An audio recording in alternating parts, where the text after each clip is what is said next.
ini saya berada di Fakultas Psikologi Universitas Gadjah Mada. Mungkin bagi teman-teman yang masih bingung untuk menentukan pilihan untuk universitas, fakultas maupun jurusan, Fakultas Psikologi ini bisa menjadi rekomendasi buat teman-teman untuk melanjutkan ke perguruan tinggi. Nah, seperti apakah Fakultas Psikologi itu? Langsung saja kita cek it out. Didirikan pada tanggal 8 Januari 1965, Fakultas Psikologi Universitas Gadjah Mada diakui sebagai salah satu program psikologi terkemuka di Indonesia.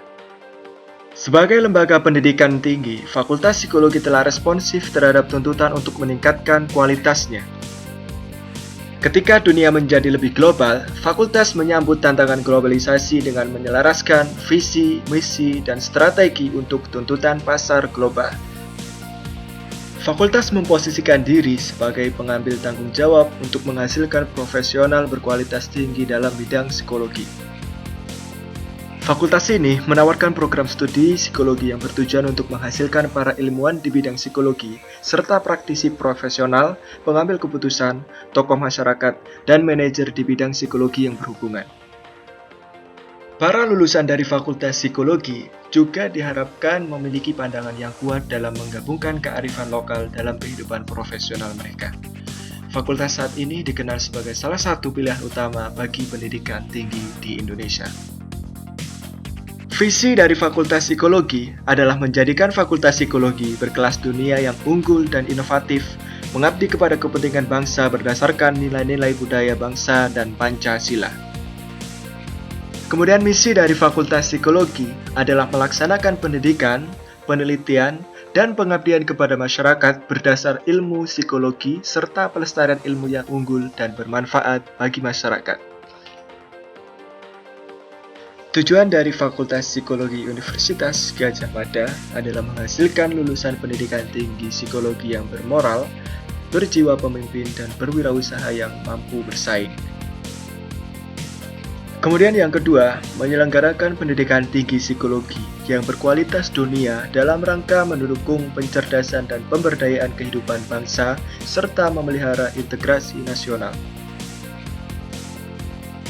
Dan yang ketiga, mendorong kemajuan penelitian dalam bidang psikologi yang bersifat inter, multi, dan transdisipliner yang menopang kemajuan pendidikan, ilmu, teknologi, dan pengayaan budaya bangsa.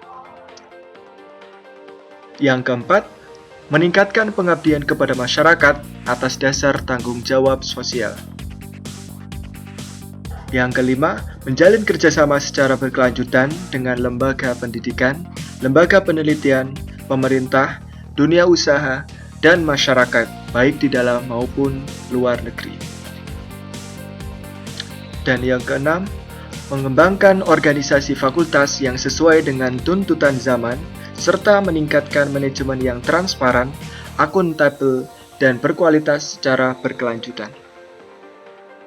Fakultas Psikologi Universitas Gadjah Mada memiliki beberapa program studi, di antaranya program studi Sarjana Psikologi, program studi Magister Psikologi, program studi Magister Psikologi Profesi, dan program studi Doktor Psikologi.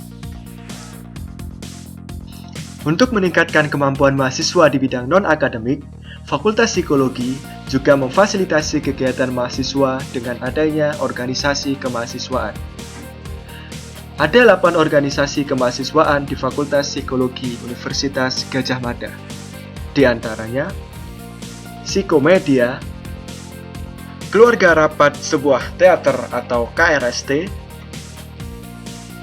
Keluarga Muslim Psikologi atau KMP, Pecinta Alam Psikologi atau PALAPSI, Keluarga Mahasiswa Katolik atau KMK, Lembaga Mahasiswa Psikologi atau LMC, Persekutuan Mahasiswa Kristen atau PMK, dan Relawan Psikologi Gadjah Mada atau Repsigama. Nah, itu tadi sekilas tentang Fakultas Psikologi Universitas Gadjah Mada. Gimana teman-teman? Bagus kan? Nah, tapi bagi teman-teman mungkin ketika berpikiran tentang psikologi, teman-teman bakalan berpikir bahwa psikologi hanya akan mengurusi orang-orang gila. Ya, seperti ini teman-teman.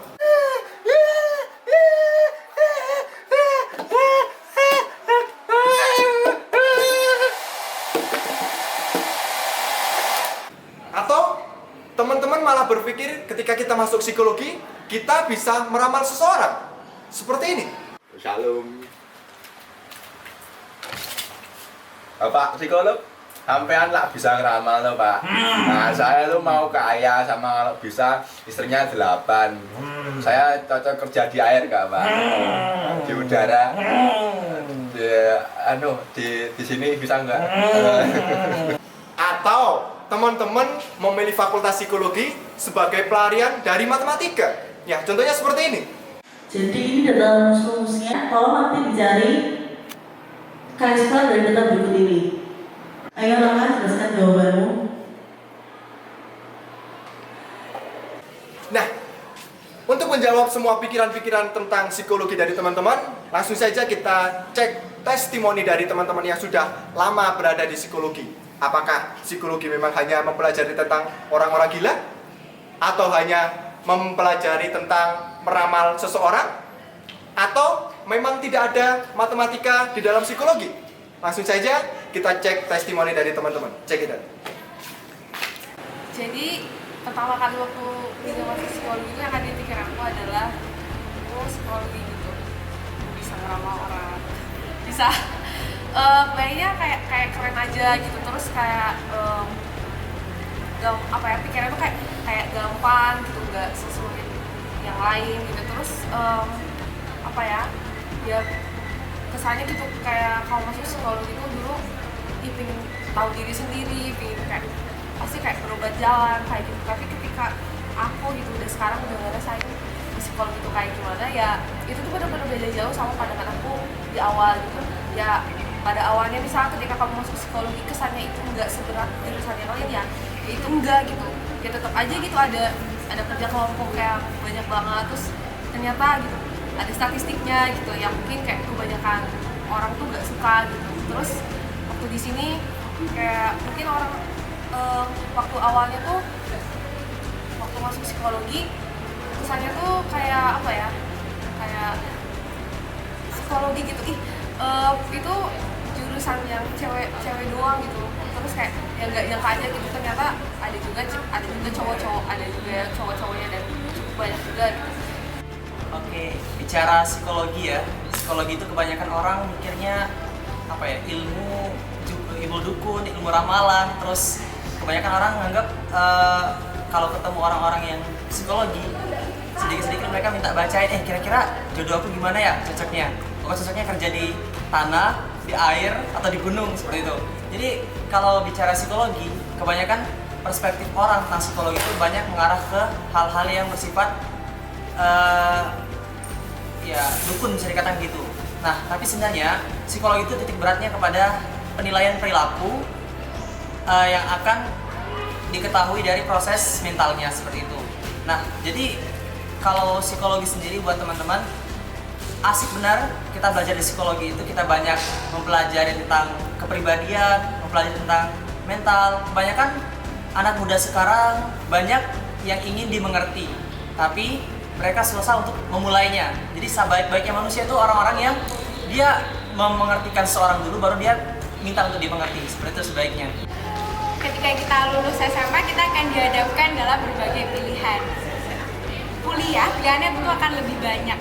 Ada berbagai fakultas yang akan bisa kita terjun di dalamnya. Nah, kenapa saya memilih psikologi?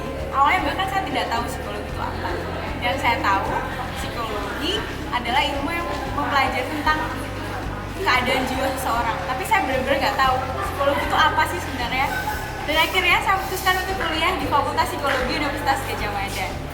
Dan jadi saya tahu ternyata psikologi adalah ilmu yang mempelajari tentang proses mental dan juga perilaku manusia.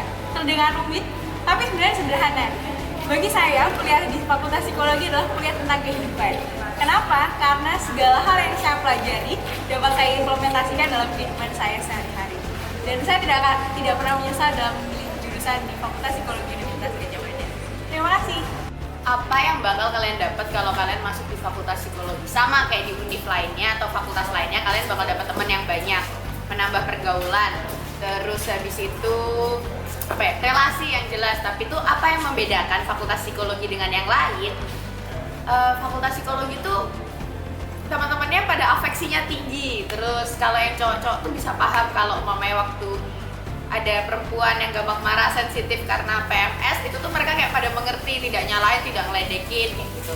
Terus yang kedua, kalian bakal belajar cara memahami, cara memahami manusia atau orang. Jadi kayak memang si A bersikap ini, kalian tidak mudah menjudge. Jadi dilihat, oh dia ternyata masa lalunya seperti ini, oh ternyata dia seperti ini dulunya kayak gitu. Ya, psikologi itu bukan ilmu yang untuk meramal atau membaca pikiran orang gitu ya, karena pikiran orang nggak bisa kita baca. Kita hanya bisa melihat seorang itu dari perilakunya. Jadi ya gitu deh, psikologi itu asik-asik aja selama kamu memiliki ketertarikan kepada seseorang, ingin memahami seseorang itu lebih dalam. Dan yang kunci utama untuk masuk psikologi adalah banyak mendengarkan. Jadi kalau kamu nggak tahan mendengarkan orang, ya kalau masuk psikologi perbanyaklah mendengar cerita orang gitu. Dan di psikologi ini akan lebih mudah mempelajari ketika kita mengaitkan semua itu dalam kehidupan, karena apa yang kita pelajari di psikologi ini semua ada di kehidupan kita. Kalau ada yang bilang orang masuk psikologi itu rawat jalan, itu bisa jadi karena berbagai masalah yang ada di kehidupan kita ini bisa kita atasi dengan lebih mudah ketika kita punya ilmunya gitu kan. Dan di psikologi ini banyak ilmu yang bisa kita gunakan untuk kehidupan kita masing-masing. Jadi jangan pernah takut untuk masuk psikologi karena akan dikira sebagai peramal atau apa, enggak. Kamu nggak akan pernah menyesal masuk di psikologi karena kamu akan mengetahui lebih banyak tentang manusia. Seperti itu. Terima kasih. Beberapa hal yang bisa membuat saya bertahan di sini adalah saya menemukan beberapa teman-teman yang menurut saya sangat luar biasa. Meskipun saya bukanlah pendengar yang baik, tapi di sini saya menemukan banyak orang yang bisa mendengarkan orang dengan baik. Mereka benar-benar bisa mengaplikasikan beberapa ilmu yang mereka pelajari, bagaimana cara mereka istilahnya menjadi konselor bagi teman-temannya yang lain. Terus dia menerima curhat meskipun beberapa ember, tapi setidaknya saya juga menemukan banyak orang yang care di sini karena memang mereka mempelajarinya, dan mungkin karena memang itu sifat bawaan dari mereka sebelum mereka masuk ke sini. Hal itu kalau menurut saya cuman itu sih yang membuat saya tetap bertahan di sini. Dan kalau sekarang saya tetap bertahan